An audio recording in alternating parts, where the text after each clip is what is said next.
Welcome, everyone, to Fantasy Foresight, the podcast. We're your hosts and co-founders of FantasyForesight.com, coming to you from the Rambo Fixture Company studios. I'm Ben. And I'm Jay. You ready to get rolling, Jay? You know it. Let's do this. All right, let's go.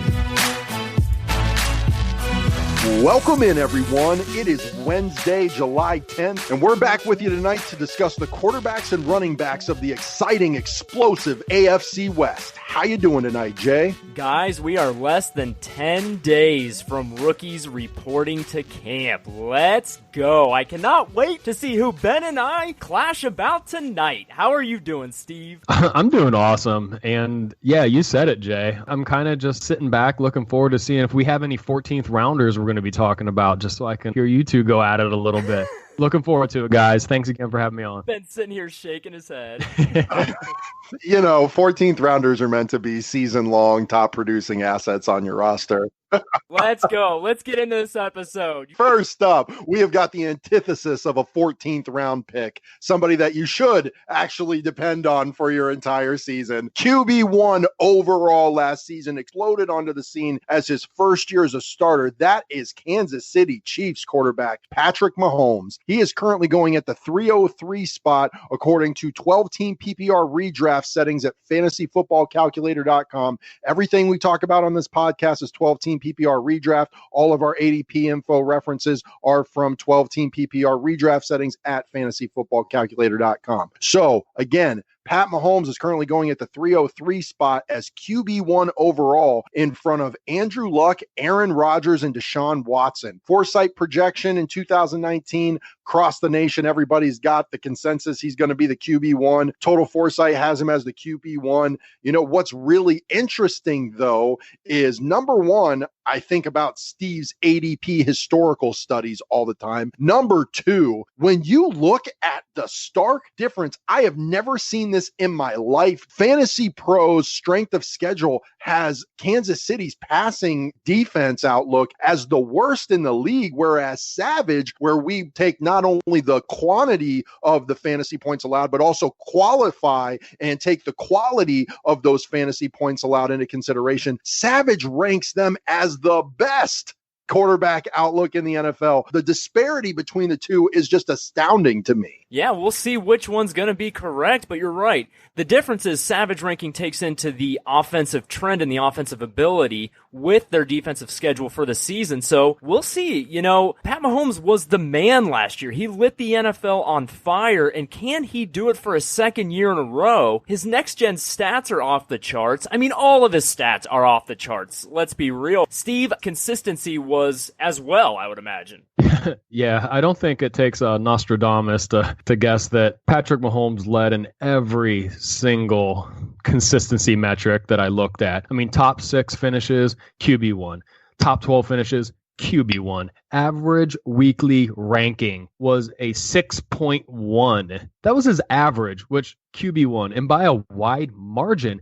And when you look at what he did in the fantasy playoffs, he did not disappoint. And I remember heading into the postseason last year in fantasy, everyone was like, man, his schedule is brutal. Well, guys, he was QB6, QB8, and QB6 in the fantasy postseason. Now, guys, we've talked about it in past podcasts, a different consistency metric when it comes to performances year to year. And that's what has me a little, nervous about Mahomes for next year, because in the past half decade, we've only seen 4 quarterbacks out of, 25 guys with the opportunity that have even repeated in the top 5. Nonetheless, I mean, there wasn't a single guy that repeated as QB1. And I do have to, a little bit of my NFL encyclopedia nerdum, just kind of want to throw in there. Last year, Mahomes' 50 touchdowns. That was one of the top 5 seasons in touchdown passes in the history of the NFL, right? Well, how did the other 4 seasons go that he's now put in that rarefied air company? Well, those quarterbacks suffered a regression of minus 18 touchdowns, minus 22 touchdowns, minus 21 touchdowns,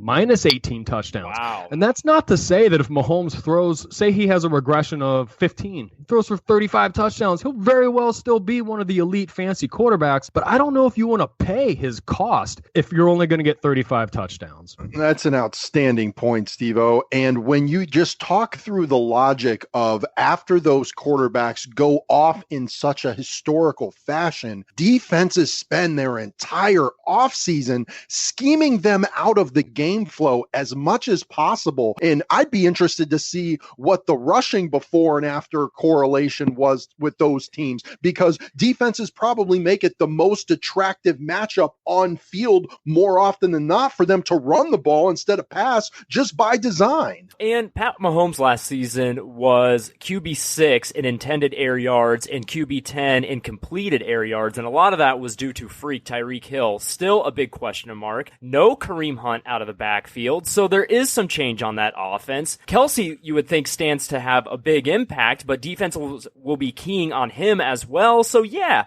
you would think that there is a big chance for some regression. Now, it just is a question of how much regression do you expect? Does that regression still keep him on top in this league and make his price worthwhile?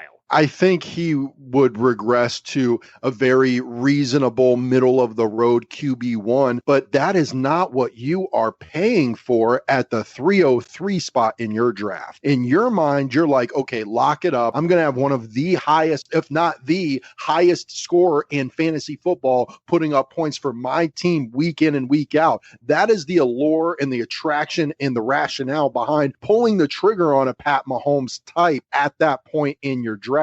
And if you get anything but that, you have wasted prime equity, because that same drop off at the quarterback position, say down to a QB6 or QB7, would have been available to you up to maybe 10 rounds later. And so you look at the three guys going behind him, and that's Andrew Luck, Aaron Rodgers, and Deshaun Watson. Are you willing to bet that Pat Mahomes is going to best those guys with a third-round price, or are you more comfortable waiting and taking one of those guys in a later round or two? Yeah, I mean, when you talk about those other three, Andrew Luck, A-Rod, and Deshaun Watson, man, at a certain point in your draft, wow, yeah, you just can't pass on them. Like, if those guys drop down to like the 5th, 6th round, exactly. I'm sorry, forget my entire strategy of waiting on a quarterback. Those guys are the exceptions to the rule that are worth that prime equity at that point. All right, so let's move down the draft board. The next quarterback being drafted in this division is Phillip Rivers in the 10th round. So you talked about going down and waiting on a quarterback and finding some value late. Could it be someone like Phillip Rivers, who is currently being drafted as quarterback 13 overall, going behind Cam, behind Jared Goff, in front of Jameis Winston and Tom Brady? His Foresight projection for 2019 is QB 20. However, his total Foresight rank is QB 13. His Savage ranking is 6th best in the NFL, which you love to see. Add into the fact that he played all 16 games last season. He was QB 7 in accuracy. He was QB 5 in passer rating, QB 8 in pass yards, and QB 6 in passing touchdowns. That is a formula I love. And then you add in next-gen stats, average completed air yards. He was tied for QB 11 in that metric. And I know when Steve jumps in about the consistency ratings that he's going to blow it out of the water on that front. Yeah, guys, I mean, Phillip Rivers was great last year from a consistency standpoint. Where you see him really stand out comes to his average weekly ranking. He finished the overall season as QB 9, which, given the fact that his draft price every single year always seems to be in that 10th, 11th, even 12th round, that you can get that kind of consistency in production is pretty phenomenal. Now, I do want to point out that last season there was, and I don't know if it was more of a game plan sort of a thing, scheming, whatever the case may be, but there was a little bit of a downward trend with Rivers towards the tail end of the season, and it did show in his fantasy playoffs. He had finishes of QB 21, QB 7, and QB 13, which doesn't sound terrible, but like I said, he had really supported himself and kind of beefed up his stats, and I'd say more of the beginning beginning part of the season. You're right, Steve. But when you look at those playoff finishes compared to a QB 13 10th round price tag, you would have structured your roster such that you're depending more on those wide receivers and running backs that you've been taking round after round earlier on in your draft. So you're not depending on Phillip Rivers to be anything super special in the fantasy playoffs. And he was more than adequate as far as just a healthy contributor on your fantasy team trying to win a championship at that point. Excellent point. And let's take a look at the local sports news as of July 6th, 2019, per LASportsHub.com's Jason Reed on why 2019 could be Rivers' best season yet. Quote, most importantly, Rivers has a defense that is going to take the ball away a ton and is going to give the Chargers offense plenty of time to be on the field instead of the sideline. That is going to lead to inflated numbers for Phillip Rivers, end quote. We just read a bunch of stats, accuracy, passer rating, yards, and touchdowns, where he is a top 8 quarterback going at a QB 13 10th round price. You talked about waiting on a quarterback. That is a quarterback you can wait on and find value. Yeah, and he's consistent year in and year out. We were talking before this podcast, and you're just like, how many years has Phillip Rivers played? He was QB 11 last year, QB 8, QB 14, QB 12, QB 12, QB 6, QB 21, QB 9, QB 5, QB 8, QB 3, QB 16, QB 8. This guy, year in and year out, is a rock solid QB1. Yep. It might be on the back end, and there's some years he's going to give you those plus QB5, QB6, QB3 type of seasons. And you know what? This could be one of those years. He has the weapons that he needs. He has the defense that he has. He has the savage rating, strength of schedule metric that he has from Total Foresight. And I'll tell you what, peek behind the curtain, this man ends up on my team in like 85% of my mock drafts this offseason. Love it. He is a consistent QB1 throughout his career. Now, somebody who has not been a consistent QB1 during his career so far is the next quarterback on our list, and that is one Derek Carr, who enters 2019 for the Raiders on the hot seat, shall I say. He is currently being drafted as QB 23 overall, going in the 14th round, Ben. Let's have a debate. There we go. Here it is. His 2019 Foresight projection has him ranked as QB 24, so very appropriately ranked. His total Foresight ranking is QB 21, slightly better. He has the 10th best Savage ranking in the NFL. Now, how has he finished during his career? QB 18, QB 19, QB 11, but then QB 15 and QB 20. So he's really been a middling QB 2 for his career to date. All better than the QB 23 price tag that he is currently going at, and he has amazing weapons this season. Go ahead. That is very true. Now let's take a look at some of his stats from last year and look at the numbers. He played all 16 games. We always love that. He was tied for QB 5 in accuracy with a minimum of 6 starts with 68.9% completion. He was also QB 12 in attempts. He was a QB 1 overall in 12-team leagues in attempts. He was QB 12 in pass yards. Ben, how about those next-gen stats? Well, one of his non-next-gen stats is that he was tied for QB 21 with 19 touchdowns. That really drug his overall performance down. He was QB 18 overall last season and QB 29 in points per game. I think he finishes a couple spots better than QB 18 if he adds just like 4 or 5 more touchdowns to that total, which only is 23-24, not setting the world on fire. He's now got AB, Antonio Brown. He's now got deep threat Tyrell Williams. He's now supposedly got a running back that is legit. And, you know, I don't know. I think this could be a season for Derek Carr. And I think his next-gen stats paint a really accurate picture. He was tied for QB1 in next-gen stats, average time to throw with 2.55 seconds. Now, on the flip side, he was one of the lowest quarterbacks in the league in average intended air yards as QB 37. I think that is indicative of two things. Number one, the team recognized the need for a deep threat, and which is why they brought in AB and Tyrell this offseason. 2, I think Derek Carr was smart enough to take what the defenses were giving him last year, evidenced by that time to throw metric from Next Gen Stats and that 69% accuracy clip. And when you take a look back, I'm sorry, but we'll get to the consistency metrics in a second, but when you take a look back to 2016, when Derek Carr had Michael Crabtree and Amari Cooper, they finished as PPR wide receiver 12 and wide receiver 14 respectively that season, while Derek Carr was QB 11. Look at the surroundings this season combined with the absolutely free price tag for him. He is somebody that ends up on my team in mock drafts probably like 20% of the time if I really try to wait all the way till my last pick in the draft on quarterback. Yeah, guys, you make a lot of great points about Derek Carr. And, you know, in fantasy football, several seasons does feel like a lifetime, right? And it seems like a lifetime ago that Derek Carr was, until he suffered a season-ending injury, was legitimately in the MVP race in the NFL. And he was having a phenomenal season. And I'm just saying that the capability is there. They have given him some weapons. And I think he's somebody who I definitely will keep my eye on. You know, every year it seems like there's a quarterback or two who comes out and just blows up week one, a guy that goes undrafted in a lot of leagues, whether that's an Alex Smith or a Patrick Mahomes. Not saying that he's Patrick Mahomes, anyone listening, but just trying to make that point. There's always a guy or two that everyone runs out and wants to get off the waiver wire. And it just wouldn't really surprise me at all if that ends up being Derek Carr this season. He's just somebody that I probably won't draft, but I'll certainly keep my eye on week one. Completely agree. And he's also a guy that I like personally. I like him as a human being, so I'm rooting for him to do well. But I think when you're looking at the numbers for where he's going in drafts, if you are looking for a quality backup, if you are playing best ball, if you are playing in a deeper league, or if you're playing in a quarterback premium league or a super flex league, he is a guy who's going to pay a positive dividend on where he's going in drafts, and that's what you want. You want positive returns on your investment. Absolutely. Did we just completely agree on a 14th round pick? We did it. Call the show. Let's go.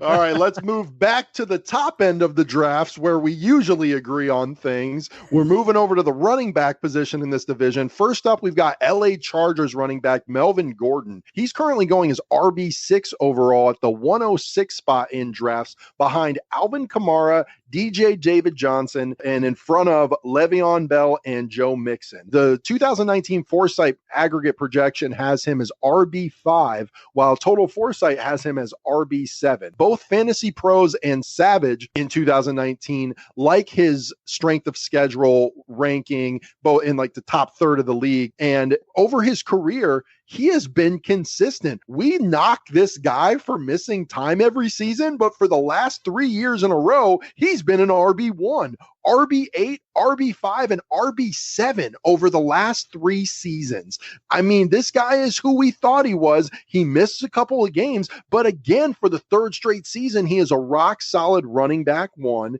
And if he can put in 16 starts in 2019, as we saw him do in 2017, you can lock him up as a top 5 running back, in my opinion.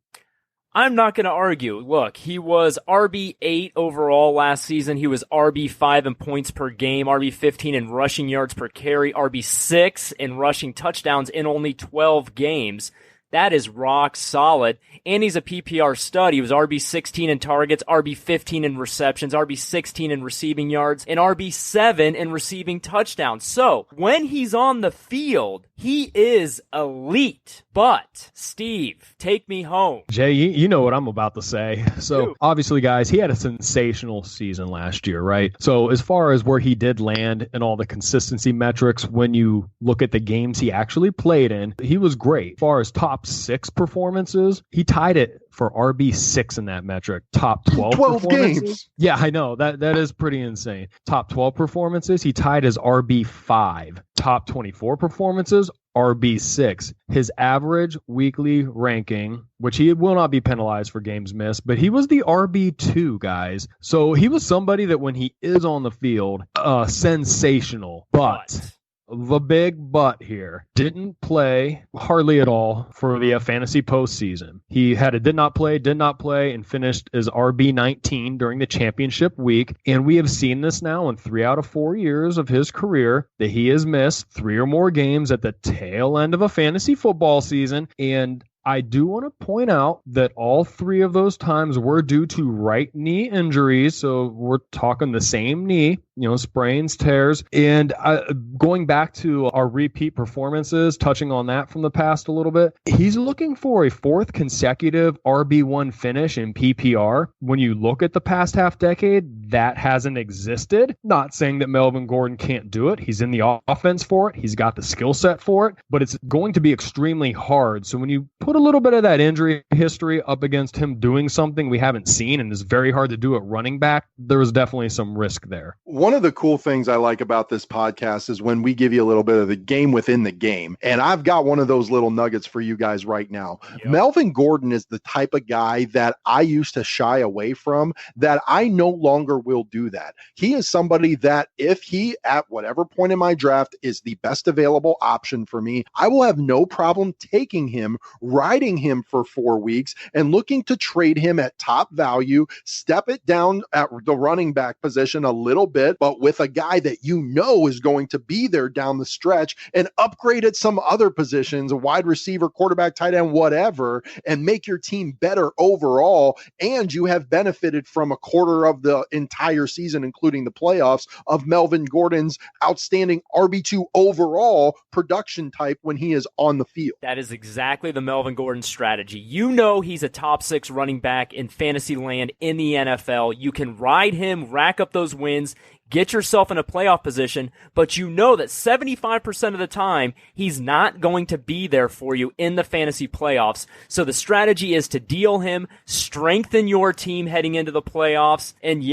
I think that is it to a T. Beautifully said, Benny. And Jay. Love it. All right, now let's move on to Kansas City. An interesting situation. No more Kareem Hunt, as we know. Taking over the primary ball carrier duties as of this moment is one Mr. Damian Williams, going as RB12 overall. Welcome to the show.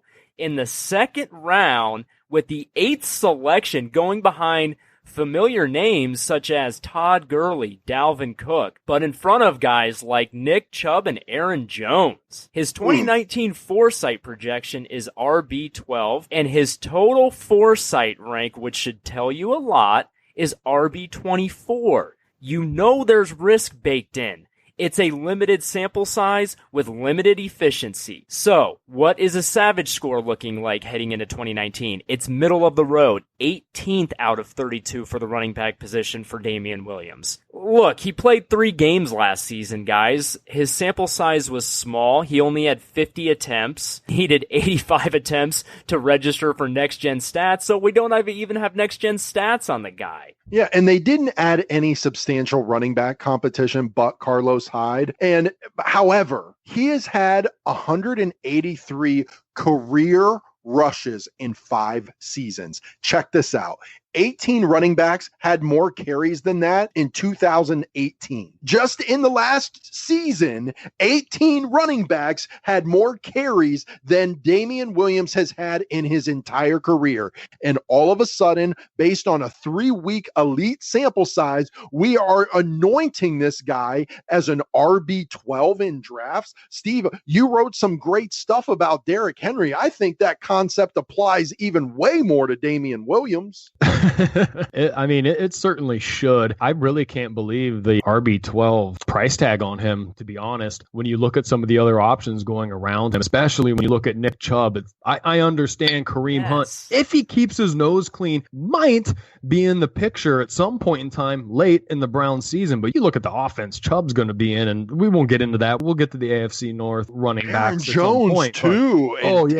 Even Todd break. Gurley at that point in your draft is worth taking a roll of the dice on before Damian Williams, in my opinion. And I think, guys, that this is where, when it came to consistency, there's not much to speak of because he didn't play much last year. And I think this is where you get a little bit of that recency bias in fantasy football, because you look and you see that when Damian Williams did play. He was a league winner for a lot of guys in the fantasy playoffs because he got those touches in the Andy Reid offense, and he tied for RB8 in the first round of your playoffs, RB2 in the second round, and in your championship week, he was RB4. And it's just one of those guys, I can't do it with how much risk there is, guys. So I'm completely on board with you there. And I think the total Foresight ranking appropriately bakes the risk into the price there. Yes, sir. Couldn't agree more. You know, for a guy who has so many unknowns going RB12 in the second round, that is just too much price to pay with the guys going around him, like you said. And I cannot wait to discuss Carlos Hyde. But before we get to him, let's get to another interesting guy, and that is rookie Josh Jacobs in Oakland. He is currently being drafted RB18 in the third round behind guys like Marlon Mack and Devonta Freeman, but in front of guys like Kerryon Johnson and our guy Derrick Henry, DH. His Foresight projection for 2019, his aggregate projection is RB18, which is right where he's being drafted. His total Foresight rank is RB11. Now, for rookies, we have no historical data to use, no efficiency information from the NFL. All we are going on is aggregate projection and his strength of schedule metric, the Savage score. Right now, his Savage ranking is 21st out of 32 teams. We do not like injuries. We've said that many times on this podcast. He was Dane Brugler's RB1 in his 2019 draft guide, and he's already got a ton of fantasy hype heading into the season, which you can see in his RB18 price. But Brugler lists his weaknesses as injuries as a sophomore, including a fractured left ankle in October of 2017, a torn left hamstring in November of 2017, which required surgery, didn't work out at the scouting combine in February of 2019 due to a left groin strain, and you know what? That's a lot of risk. That's a lot of injuries heading into the NFL, guys. And you would think, based on that injury history, that that's because of this insane wear and tear of an amazing workload, and that's why. Wrong. He had 86 attempts in 2016, 46 attempts in 2017, and 120 attempts in 2018. So, I mean, over the course of his career, the man's not even averaging triple-digit carries, and he's got all this injury history, and we're just supposed to anoint him and lock him up as RB18 day one. I think people in a year absent of the Zeke Elliott's and Saquon Barkley's are just thirsty for that beast rookie running back, and I think it's a total reach. Yeah, you know, guys, it's funny. There probably, a couple of months ago during the draft, just for fun, I did go back and look at the hit rates of running backs and wide receivers taken in the first round. And upon first glance, going all the way back to 2012, it's like, hey, 7 out of 11 running backs taken in the first round have returned RB1 status in PPR by the end of their rookie year. And it's like, oh, well, that seems like pretty good odds. But then you got to pump the brakes and look at 5 of those 7 guys that actually returned running back 1 performance in PPR. Those were like really high first round picks. I'm talking guys that were in the top 8, Christian McCaffrey being the lowest of any of them. So when you look at guys that don't jump off the page as must draft that high as first round running backs, only 2 out of 6 have ever given you like that kind of great return in fantasy football. And you guys talked about it. The injury history, I think he's going to be one of those 4 of those 6 that doesn't return well. And I just think bust is written all over this guy, and I don't get the hype. I completely agree. And when you look at Kerryon Johnson going right behind him, I love that selection. I would feel much better going Kerryon than Josh Jacobs and all the questions surrounding him heading into the 2019 season. At this point, I would take all 4 guys, Marlon Mack, Devonta Freeman, Kerryon Johnson, and Derrick Henry over Josh Jacobs. Sorry, not sorry. Okay. Ooh, bold. Wow. So let's move on to 2 guys who were new to the league last year in Denver. And there are next 2 guys in this division going in drafts currently, and that is Phillip Lindsay, who is going RB22 in the middle of the 4th round. His 2019 Foresight projection is RB20, right in line with where he's being drafted. His total Foresight rank is RB17, a little bit ahead of where he's being drafted. And his Savage rank, the Broncos running back Savage rank this season, is 7th best. So let's take a look at his famous 2018 season. He played in 15 games. He was RB13 overall, RB13 in points per game, RB17 in rushing attempts, RB9 in rush yards, RB2 in rush yards per carry, RB14 in rushing touchdowns. That's impressive. Anytime a player has a better points per game rank and a better overall rank than he is ranked as far as rushing attempts goes,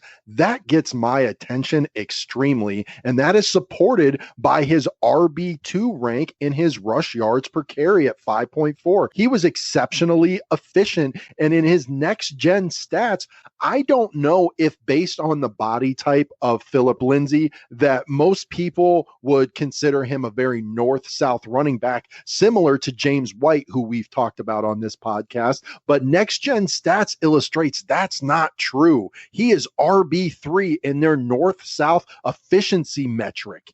And he is RB6 as far as average time behind the line of scrimmage. That tells you he's not dancing. He's not going side to side. He is getting the ball, going straight upfield, and that's part of why he is so efficient and so explosive. Philip Lindsay, from a consistency standpoint, was pretty outstanding last year. So when you look at it from a top 6 performance metric, he tied for RB12, which is great. I do want to point out, too, that he tied as RB6 11 different times. He finished as an RB2 or better. So that's like a locked and loaded RB2 or better guy on your roster, which is incredible. And then when you look at his overall average weekly ranking, he clocks in as RB14 on the year. Again, sensational given where he was drafted. Now, when it did come time for the fantasy playoffs, there was a little bit of a trailing off from Philip Lindsay. We had an RB17, RB38, and RB40 finish to close out the year. Now, me personally, I love Philip Lindsay. I grew up loving Terrell Davis, and TD endorsed Philip Lindsay wearing his jersey number. I love every little bit of that. And my best guess is he will be the starting RB in Denver. And I wouldn't be surprised, though, if they do, to preserve him, because I think he is a great north-south explosive runner, probably try to mix in maybe a little bit more Royce Freeman next year, try to get a little more thunder lightning kind of a situation going on. That's definitely a situation that, as a football fan, I'm really interested to watch. And of course, from a fantasy perspective, I'm also very interested in. Yeah, Steven, when you talk about old Broncos legends like Terrell Davis, speaking of old Broncos legends, for his teammate, Ed McCaffrey, or as the kids might say, Christian McCaffrey's dad, was quoted in the Denver Post as saying, quote, "People ask me if I was surprised by Lindsay's success, and I say, absolutely not. He had the look in his eye and the competitive spirit and the talent in the 7th grade. So it should not have been a surprise to anybody that he went to CU and tore it up there and had huge success with Denver. He's had it since he was a little kid," end quote. Guys like Ed McCaffrey that have grown up around it and have produced a Christian McCaffrey know what to look for in legitimate NFL football players. So I do not take that with a grain of salt. I take that very seriously. And then when you couple all of his extremely efficient stats and his very low rushing attempt numbers and compare that to his RB22 price tag, he is a very strong value for me at that point in your draft. He was a darling of the 2018 fantasy season up until the point of when he got dinged up. He only missed one game last season, but as Steve said, he finished RB17, RB38, and RB40 in the fantasy playoffs, and that's why you see his price tag drop. People remember the end of the season, and he's going RB22 because of that. We told you his total Foresight ranking is RB17. He was RB13 overall and in points per game last season. He was a top 6 quarterback in efficiency, and he's got the 7th best Savage ranking in the NFL. Steve, you mentioned they might give the ball to Royce a little bit more. They gave the ball to Royce 130 times last year, and Philip Lindsay got the ball 192 times. I mean, it was a 60-40 split all season long. And even if that changes a little bit, we've seen how efficient this guy can be. And I have no issue with him beating his RB22 price whatsoever. The issue I have is with Devontae Booker. Get out of my backfield in Denver so these guys can do what they do. All right. So let's move on to his counterpart in Royce Freeman, who was really the hotter drafted, well, let's face it, Philip Lindsay went undrafted. Royce Freeman was kind of one of the hype trains heading into the season in Denver, and he played in 14 games. He finished RB 47. He was one of the bigger disappointments of the 2018 season. He is currently being drafted RB 39 behind fellow disappointment Rojo, Ronald Jones, and behind Jordan Howard. Very surprising, but in front of guys like LaShawn McCoy and Deontay Foreman, his current aggregate projection is RB 50. Ouch. And his total Foresight rank is currently RB 58. Boy, how the mighty have fallen. Ben, tell me at least there's some good news from the next gen stats? Well, there's good news from a couple of angles. Number one, 2019 Fantasy Pro Strength of Schedule likes the Denver Broncos running back slate as 10th best in the league. When we take a deeper dive in the Savage ranking and add quality to the quantity of fantasy points allowed, that ranking bumps up to 7th out of 32. So whoever's getting carries for this Denver backfield in 2019, it's looking pretty favorable. And one of the interesting things that I found in the next gen stats was that he was RB2 overall in their metric for running backs facing 8+ defensive boxes. 36% of the time he was facing a loaded box, more than every other running back in the NFL except one. To me, that's a demonstration of respect from opposing defenses. And I just wonder if Joe Flacco might bring some stability to this offense, and if that might in turn negate defense's abilities to load the box against him so much. Steve, did he register any hits in the top 24 in your consistency rankings? Well, Jay, he wasn't somebody that I took the time to measure. So there probably are a game or two throughout the season where he did clip into that RB2 status, but I don't know, guys. He's just somebody I'm kind of avoiding, and unless there was a Philip Lindsay injury, I don't see a pathway to him being somebody who's a viable starter week in and week out. And how's this for consistency? In the fantasy playoffs, he finished RB 62, RB 64, and RB 64. That is consistency, my friends. Yeah, consistent bench warmer. Yeah. Now, I will say, yeah, on June 28th, Zach Seegers of MileHighSports.com wrote something I think is very interesting. Quote, "It's widely expected that Freeman will get the majority of the team's carries in 2019, while Lindsay might still get the majority of overall touches," end quote. Last year, moving back to Philip Lindsay for a second, when you look at the passing, Philip Lindsay was still relevant in PPR land with the quarterback nightmare that they had going on over there. He was RB24 with 47 targets, tied for RB24 with 35 receptions. So he is a capable running back. And if this offense starts scheming targets to him more, even if he drops in his rushing attempts, his efficiency rushing the football still will help make him relevant on that side of the coin. And then on the other side of the coin, it's not going to be hard for him to best RB24 numbers in targets and receptions. I agree with that.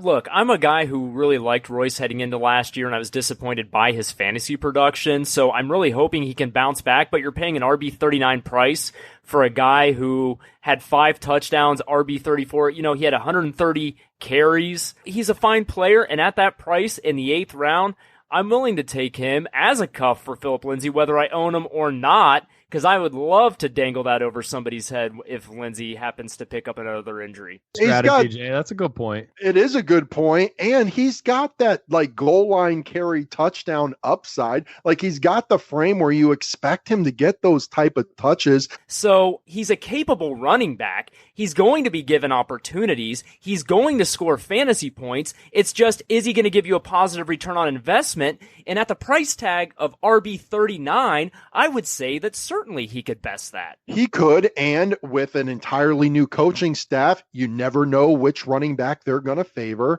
So I could see it going either direction. So I could actually make the argument that both of these running backs are a value based on what they have done last year and or where they are going in drafts. And with the group where he's going, maybe the only guy I would take in front of him is Jordan Howard. I would take him over Ronald Jones, LaShawn McCoy, or Deontay Foreman. It becomes not a very easy decision when you talk about Jordan Howard and Royce Freeman this season. Let's start the downhill trend of this podcast. We're going to go back to the Chargers and Austin Eckler, a guy who we loved his efficiency in the 2018 season. But boy, when he got his opportunities to start, did he disappoint last season. He is currently being drafted as RB42, just behind some of the guys we just talked about, LaShawn McCoy and Deontay Foreman, in front of guys like Jalen Samuels and Carlos Hyde, and the guy we'll get to in just a minute. His current aggregate projection, his Foresight projection, is RB33. His total Foresight rank is RB32, better than his RB42 price tag thanks to his efficiency when he is the complementary piece. He has the 11th best Savage ranking. Last year, he played in 14 games. He finished as RB25 overall, as mostly a complementary piece during the bulk of the season. He tied an RB5 for rushing yards per carry with 5.2 with a minimum of 100 attempts. That is a pretty impressive stat. That's pretty impressive on its own, and it's even more impressive when you combine that with his next-gen stat ranking of RB10 facing 8+ defensive boxes. Austin Eckler is not the type of guy you would typically associated with loaded boxes, and yet he is still one of the most efficient runners in the NFL. And then you can add on his PPR upside to that. So we were just shocked that he didn't perform better when he got his opportunities, but we also have to remember, guys, it's only his second season. He's still a young guy. He's not some big first-round draft pick. He's still clearly developing, and he's an explosive guy. So he's somebody to keep an eye on in general. And Steve, I think you've got some good news for us about him on the consistency side too. Yeah, I definitely do. And that next-gen stat with the 8+ guys in the box, that is stunning, Ben. It's crazy, right, I would man? not have... You could have had me guess probably 50 running backs before I might have thought of Eckler in that situation. But so, yeah, as far as consistency, given the fact that this is a guy that a lot of people would, play in their flex, a guy that nobody was drafting last year, you had him as far as top 6 performances, tied for RB21, top 12 performances, tied as RB15. Top 24 performances. So we're talking about, as an RB2 or better on a weekly basis, tied for RB20 in that metric. And then when you look at his overall average weekly ranking for the entire 2018 fantasy football season, clocks in at RB19. So he's a guy, you guys know personally that I like Austin Eckler. You can't go wrong with having him in your flex. He could blow up for you. He offers a really solid PPR floor, I think. And I have had the discussion with people like, do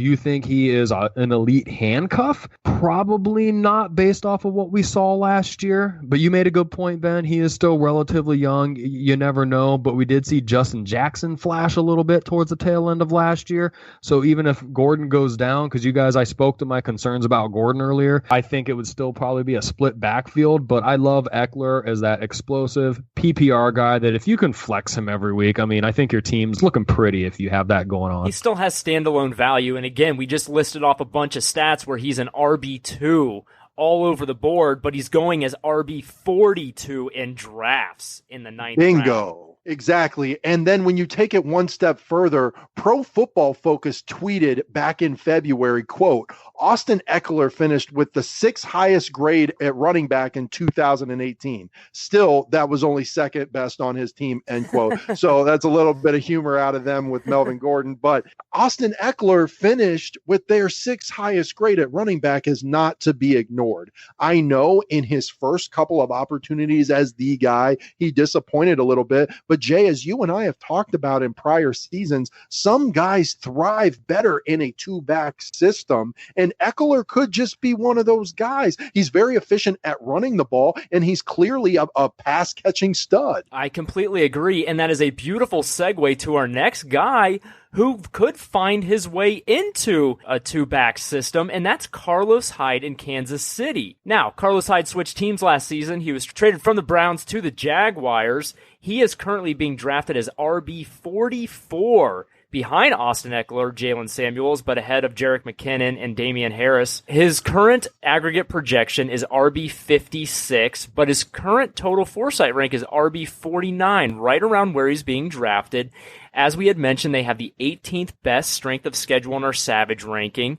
And look, Carlos Hyde last season played in 14 games. He was tied for RB21 with 172 attempts. He was tied for RB21 with 5 touchdowns. Ben, anything on the Next Gen stats? Number 1 in Next Gen stats, Jay, he was RB5 in their ranking of facing 8+ defensive boxes. That, to me, again, speaks to the respect that defenses have against Carlos Hyde and or the disrespect that they had for his quarterback at the time.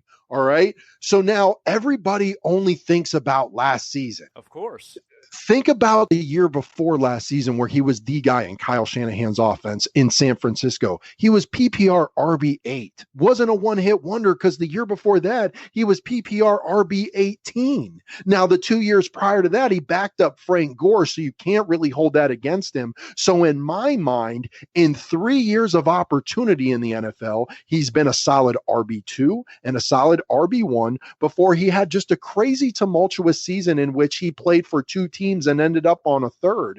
So who are you going to go with right now? If you're going to make me choose a Kansas City running back between him at his price and Damian Williams at his price, I'm going with Carlos Hyde, and it's not even close. Like I said, Damian Williams only has 183 career carries in 5 seasons. You want to gamble a 2nd round pick on that, or do you want to gamble a 10th round pick on Carlos Hyde when 2 out of 3 legit opportunities he's returned RB2 and RB1 on your investment? Ben, you just said it. He spent 2 seasons as a backup. He spent 2 seasons as a starter. There is a lot of tread left on those tires, and there's plenty of opportunity in front of him in an Andy Reid offense where running backs can have a lot of success. Yeah, Ben, you talked about taking Hyde as a better value in the 10th round. If you are the gambling type and you are in love with Damian Williams and you are willing to invest a 2nd round pick in him, you sure better reach a couple of rounds and back yourself up and get Carlos Hyde on your roster, on your bench, so that when there is a shift in that offense or if Damian Williams goes down, you got yourself covered. Steve, that's an outstanding point. Yep. All right, so let's take it one step further. Does Darwin Thompson stand a chance of eating into the carries of either Damian Williams or Carlos Hyde in 2019? He's currently being drafted as RB57 in the 13th round, late in the 13th round, behind guys like Chris Thompson, Mike Davis, and in front of Matt Breida and Malcolm Brown.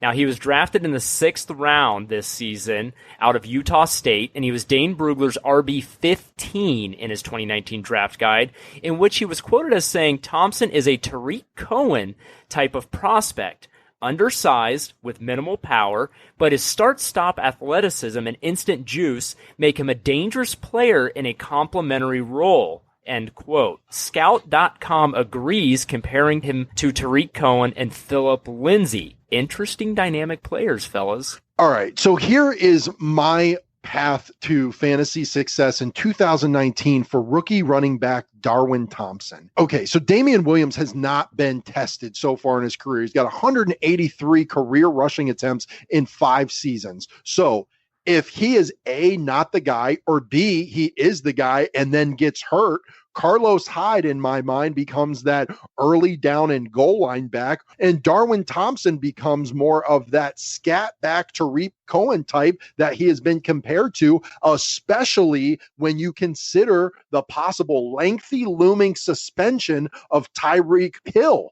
So a gadget deep threat player that they currently have and rely on could be gone. So Darwin Thompson could fill a need from that standpoint. And again, if Damian Williams goes down with injury, he could definitely take over as the passing down back in Patrick Mahomes' offense, which I think you'll agree, Steve, is a very valuable role. Yeah, Benny, I'm right there with you. I think that certainly is his path to fantasy success in his rookie season, where he could see some relevance if there is an injury that takes either Damian Williams Williams or Carlos Hyde out of the mix, where that just thrusts him into a situation where he's going to see more touches, and it'll be really interesting to see how this guy looks on film in the NFL. You know how Andy Reid's done with some of these late round draft picks that he's had at the running back position, so it'll certainly be something to watch. Definitely. And you know why Jay and I didn't argue about this guy is because he's still going at the back end of the 13th round and not the 14th round. Touche. Love it. All right. Hey, guys, great episode. I hope everybody out there learned a lot. Don't forget about some of the things we have coming up. We will be at the Midwest Expo August 18th from noon to 6 p.m. in Canton, Ohio. And don't forget about the Fantasy Foresight Challenge. Take on the Fantasy Foresight family in a 12-team PPR during the 2019 season. All it takes is a $10 contribution to the Special Olympics. Check out the link on our Twitter page for your chance to take on the Foresight family, and the winner of the league takes home $1,000. Love it. First off, it's for a great cause for the Special Olympics. It takes a minimum of a $10 donation to be considered to join the Fantasy Foresight Challenge in 2019. And then if selected, you're going to be in a 12-team PPR redraft league where 6 of the members is Team Foresight. We've already given one of the 6 spots away to one of our longest standing, biggest supporting fans. And we're going to be giving another one of those spots away to one of the people that visits us on Sunday, August 18th at the Midwest Fantasy Expo in Canton, Ohio. Can't wait. Yeah, man. Next up, we are going to be back with you guys, the 3 of us back in it. Saturday morning, we'll be up bright and early with coffee in hand to talk about the exciting, explosive, and controversial wide receivers and tight ends of the AFC West. Can't wait. And that wraps up this episode of Fantasy Foresight, the podcast. We thank you for joining us. Be sure to visit us, as always, at fantasyforesight.com. Use the links at the bottom of the page to find us across social media, including Twitter, Facebook, YouTube, and wherever you pod. We hope you enjoyed the episode, and we'll see you next time.